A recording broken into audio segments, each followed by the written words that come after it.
Letilet is descended from the Il Torobo, a tribe of hunter-gatherers and a group without cattle who lived alongside the Maasai. Fashioning the weapons of the hunt, they were blacksmiths, circumcisers, and traditional healers, and were invaluable to their Maasai cousins. Letilet's mother is a Maasai, but he learned all the skills of a hunter from his father.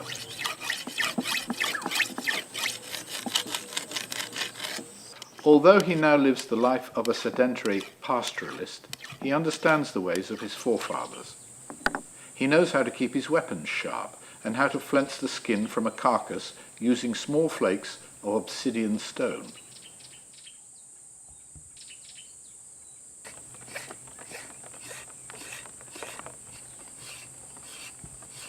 Hunters used arrows with flights made from vulture feathers and sometimes tipped with poison to take game like zebra, buffalo, and gazelle for their food.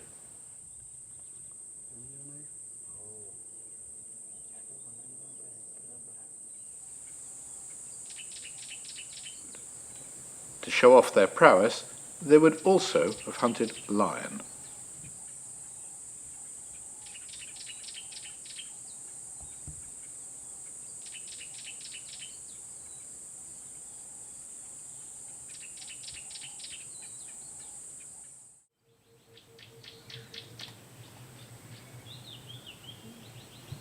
Letilet knows how to utilize as many as 300 plants for his needs.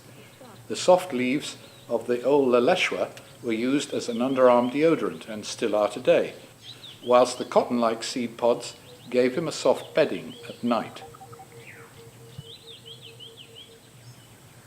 The aspilia, with bright yellow daisy flowers, was used to treat ringworm by mixing spittle with the crushed leaves and placing it over the infected area.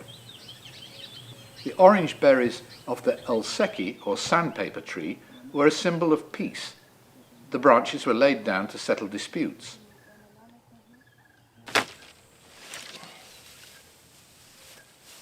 The rough leaves were also used to sand down bows, arrows and spears, whilst the bark could be used to start fires.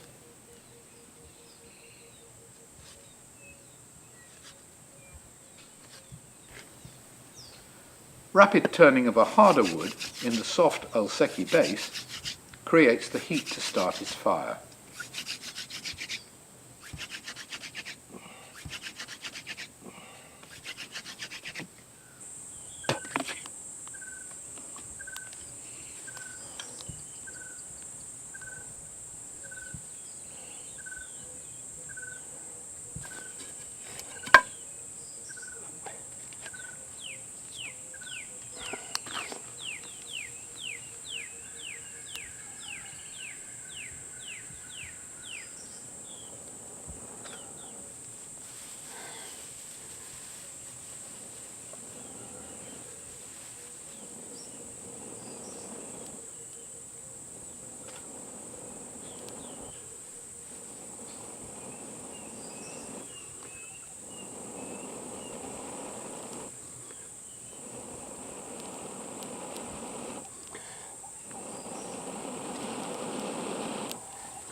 Once his fire is started, he splits open his meat, in this case the shoulder of a goat, which could once have been a Thompson gazelle.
As his meat cooks, he might take time to make a string from the fibres of the Sansevieria leaves.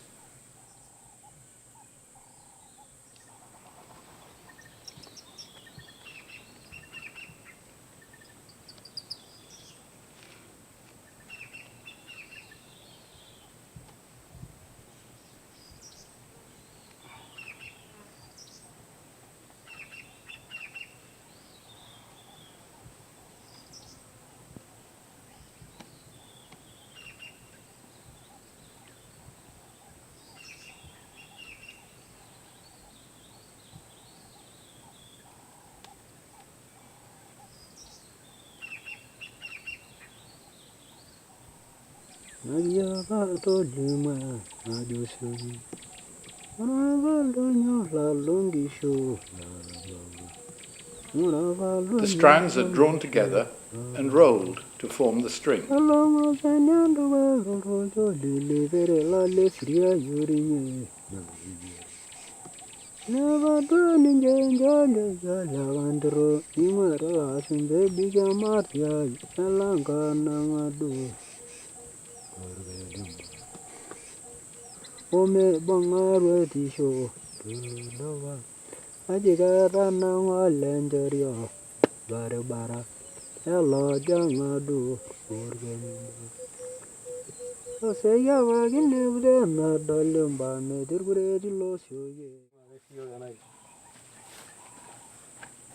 When the meat is cooked, there are always friends like Koya and Kaka to join him and enjoy the food.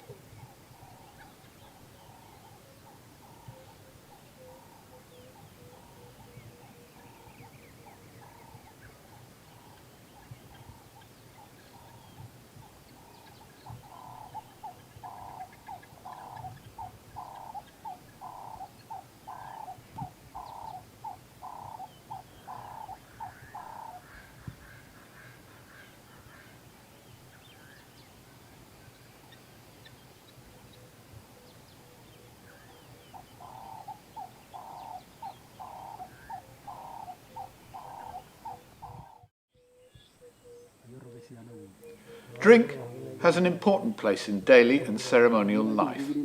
In special ceremonies like circumcision or yonoto, a brew can be made from a combination of many different plants, including the stems of an aloe and the seed pods from the sausage tree, mixed together with sugar and honey.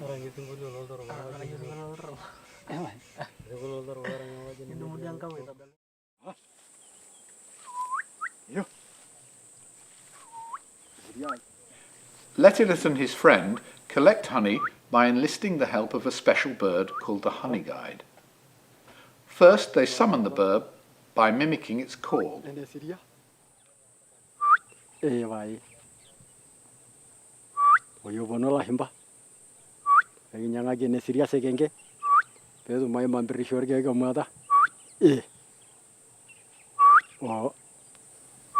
The bird knows very well where the bees are, and it also knows that man will reward him for finding the hive.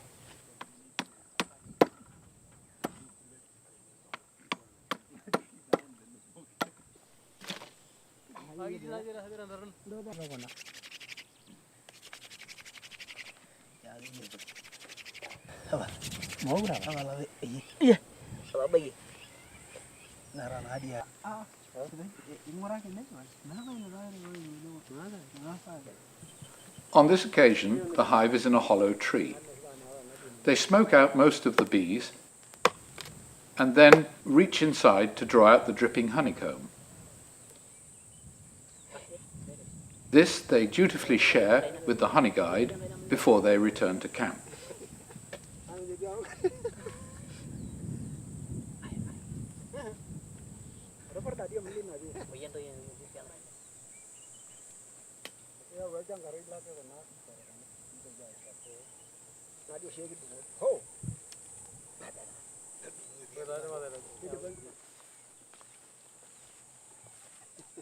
Tamu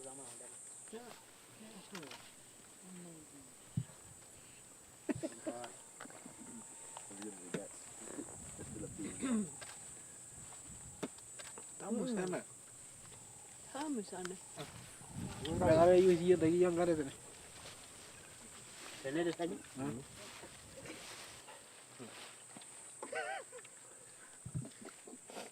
Udah lain nak orang nanya tu. Lara woi. Ya.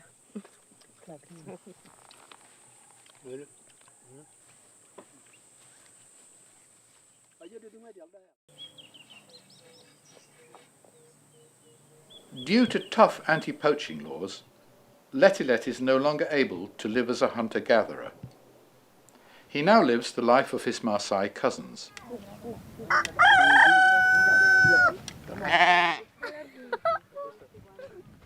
The Maasai are a semi-nomadic people who move in order to find fresh grazing for their livestock.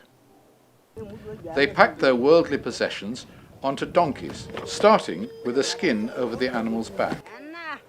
Then, sails or enderetha are tied on either side of the donkey to hold the blankets, skins, cooking utensils and gourds which make up the necessities of a nomadic life.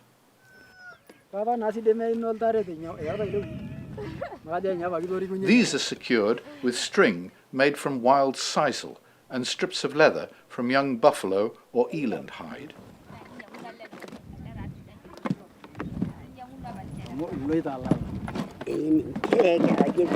Ayo lo dia makai roti shon nari tamanya lo dem nanya nari tu guys sergon dia bang kita lare. Itu ya kita kira ya lah. Dah lah kata dia orang nanu yo lah roti ada ke syara gitu. Jangan kaya dia lah rupanya kaya ini. With the advent of schools and boreholes, the Maasai move less now than they used to. New laws on land tenure have also affected their ability to move at will in the old way.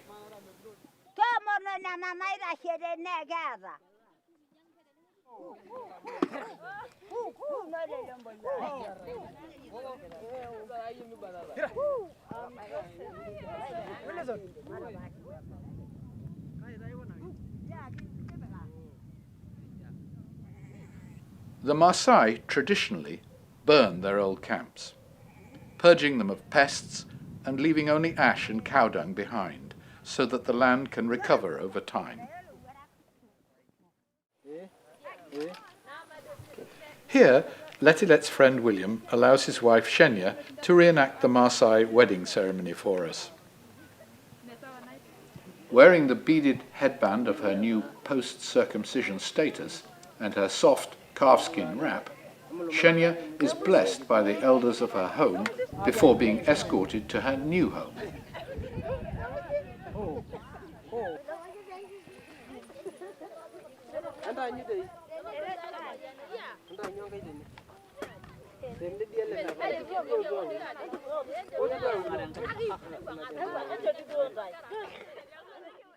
She is taunted and teased by the girls in the village, but with each taunt and refusal of food and drink, she earns herself a new head of cattle as a reward.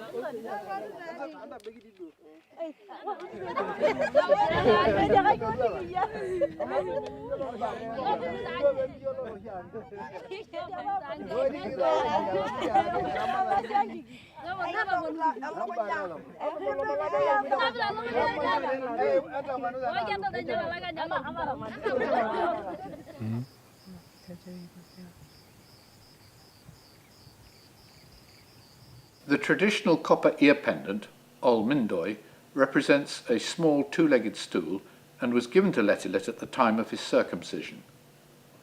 Letilet's prized bracelet, Orkatar, given to him after his father's death, was worked with intricate designs by a fellow Il Torobo blacksmith. The bracelet is said to ward off evil spirits, and it will be handed down to his eldest son after his own death.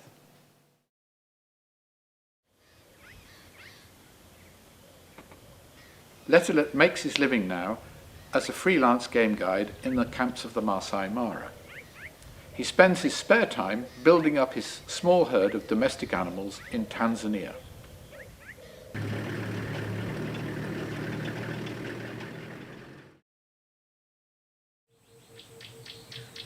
All the wisdom and skills of the bush, which he learned from his father, give us a unique window into our shared past.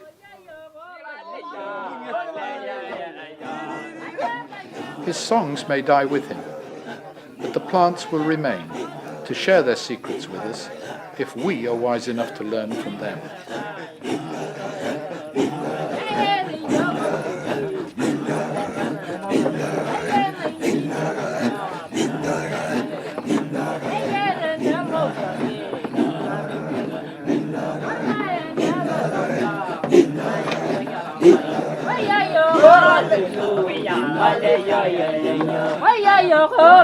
Yo,